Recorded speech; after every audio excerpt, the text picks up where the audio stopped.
All right, Doug, you want to be real about stuff? Yes, please.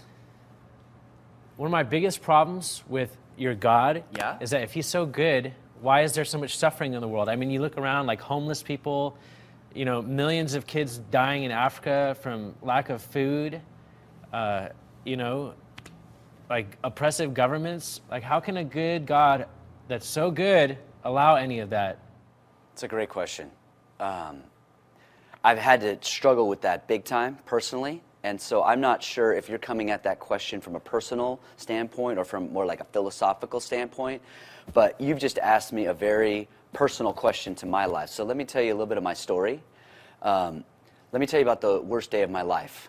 My father-in-law is in the passenger seat of our beat-up Honda, and we're driving down the freeway, and he's got pneumonia, and my wife's in the back seat holding him, and we're driving down the freeway, and he starts slamming his hand against the window and in pain. And so I just floor it, and we get to the hospital as fast as we can. As we get off the off-ramp, his head collapses against the window.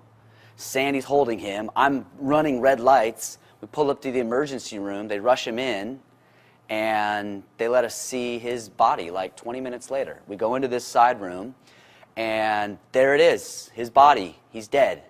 Me, my wife, him, and I just bawl my eyes out. So why did God let that happen? Why did God let my father-in-law die on the way to the hospital from pneumonia? The answer is, I have no idea why, but you know what I do know? When I was bawling my eyes out right there in that room, God was with me in that suffering moment, in that bad tragedy of real life.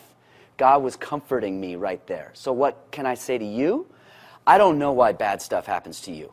I don't know why bad stuff happens to me, but what I want to know, what I do know is that God is with me, and I need a compassionate God with me when life turns sour.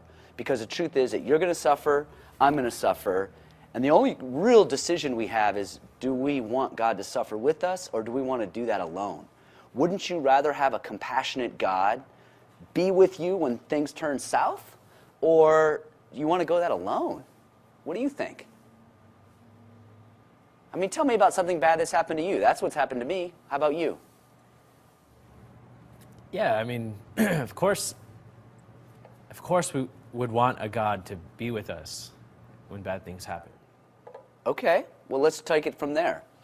Why don't we say, God, I would like you to be with me in my suffering. Why don't you give God permission? Say, you know what, God, I don't know if you exist or not, but if you're out there, I would like to have that comfort and compassion when I go through hard times. That's a risk. Would you be willing to take that risk? I don't know. Okay. Sometimes I ask my friends if they'd let me put my hand on their shoulder and just pray the touch of God. Would you be willing to let me just put my hand on your shoulder and pray and let you have an experience of the touch of God? I realize it's a little bit weird to do it, but that's how God shows up. What do you think?